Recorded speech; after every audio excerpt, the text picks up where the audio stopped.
Hello, everyone, and welcome.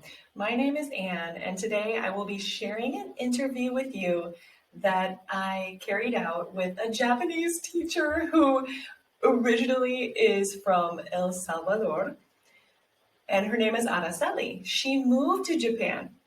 She fell in love with the culture, the language, and actually she got married as well to a Japanese person. So in this interview, she'll tell us a little bit about Japanese customs, Japanese traditions, and also a few gestures that she found to be interesting and surprising. So she currently lives in Hiroshima, Japan, and I think you will find her story to be really interesting. You can find her on social media, and I hope you enjoy this My name interview. is Aracely, and I'm from El Salvador. Oh, you are incredible. Before coming to Japan, I already spoke the language. Perfect. So it wasn't so difficult.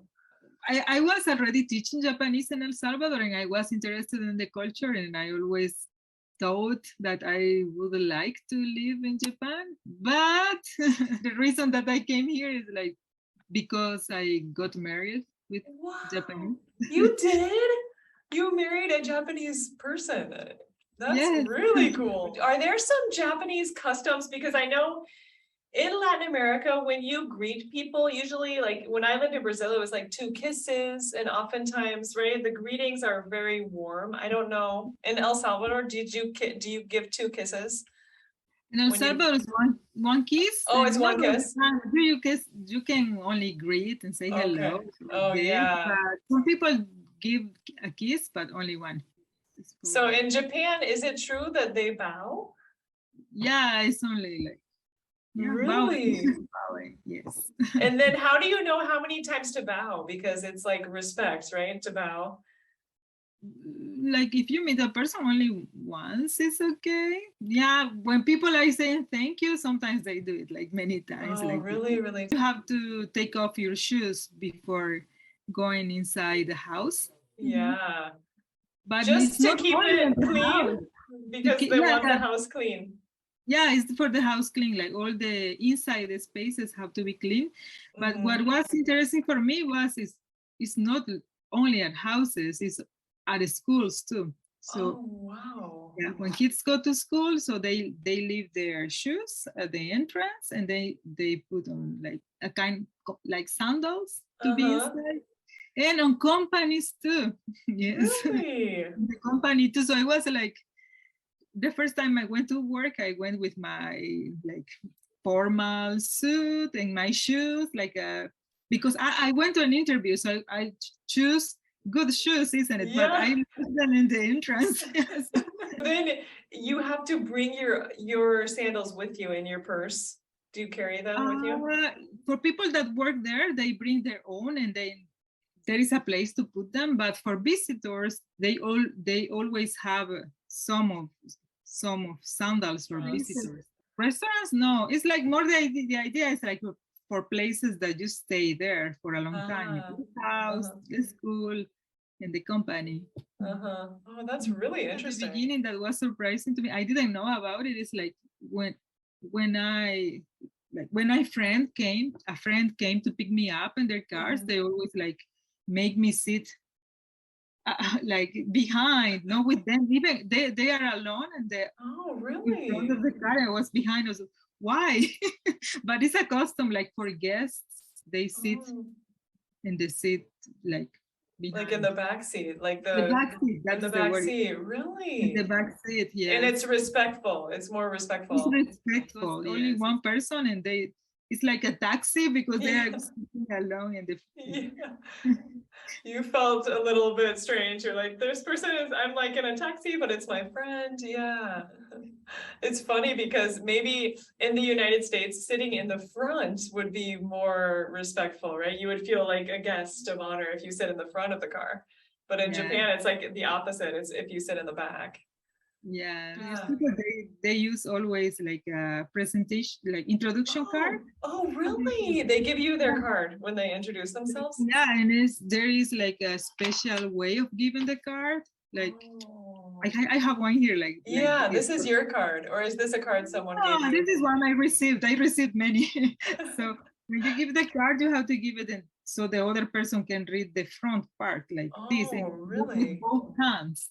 So there is Ooh. a lot of these kind of customs, like yes. And how do you take it from them? That you grab the card with your two Like, fingers as well? no, I'm not like to, but I think it's like this, like this. Uh-huh.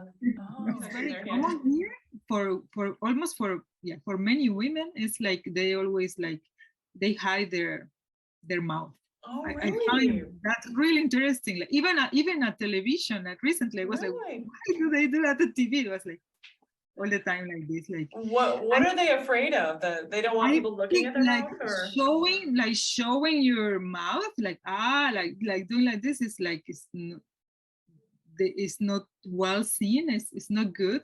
Mhm. Ah, yeah, So yeah. if you do a smile, like a small smile, no problem. But if people like laugh loudly, they will like cover their mouth.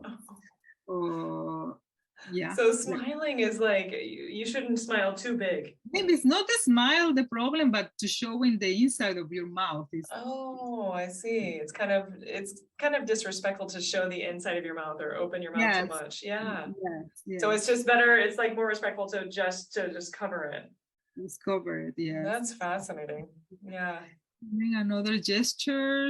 Yeah, we are talking, and someone is going to to pass like between us. They will do like something like this, like saying sorry, but with their hands like this. Oh, really? They're like, oh, like to interrupt, like, yeah, to move between two people. They kind of like do this. Oh, Yes. interesting. Sorry. Like which gesture you do with your hand if you are calling people? Yeah, Like, I might be like, hey, like this kind of up, like, hey, or for me, it will yeah, be like, come, yeah, like, come. But yeah. it will be like, come, come. Like Oh, it would be like something more like this, a hand going down. Yeah. you want to say like someone is calling, do you call me? I will do like, you call me, but here they point to their nose. You call me? Oh, really? Like the nose would be like, are you talking to me? Yes, it's the nose. Like, I will do like something like this. Isn't it? Yeah. Really it's not a culture like with many gestures like we from Latin America or in Italy where they move a lot. Yeah. Maybe it's more like concealed. It's more, I don't know, you shouldn't make such big gestures, maybe. Yes. Mhm, Yeah, it's more mhm. like And do you think you're going to stay in Japan for a long time? yes, now there are no plans of leaving. Ah! That's incredible. I'm dying to go there. I want to come so much. If we end up I saw making a I saw that in your plans. yes, it's been my dream forever, and if I can ever go there, I'll have to tell you in advance if I ever come. What part of the country do you live in? The north, the I live south? it will be a south of Tokyo, but it's not the south of the country. Oh, south of Tokyo. Hiroshima. Oh, really? Hiroshima. Yes. Wow. Oh, wow. I love following your stories and seeing everything that you're eating and doing, and it's so cool to see your lifestyle there. Thank you so much for watching this video. I hope you enjoyed learning a little bit more about Japanese culture, customs, and some gestures that Aracely shared with us in this interview.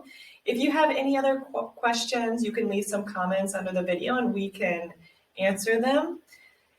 It was a pleasure seeing you today, and I think this video is just going to be helpful for people who want to learn more about culture, who want to learn more about Japanese customs and traditions, and also who are interested in the Japanese language and into Japanese traditions. Like me, you've probably had the desire to visit Japan your entire life. I'm really curious about it and can't wait to finally go there one day.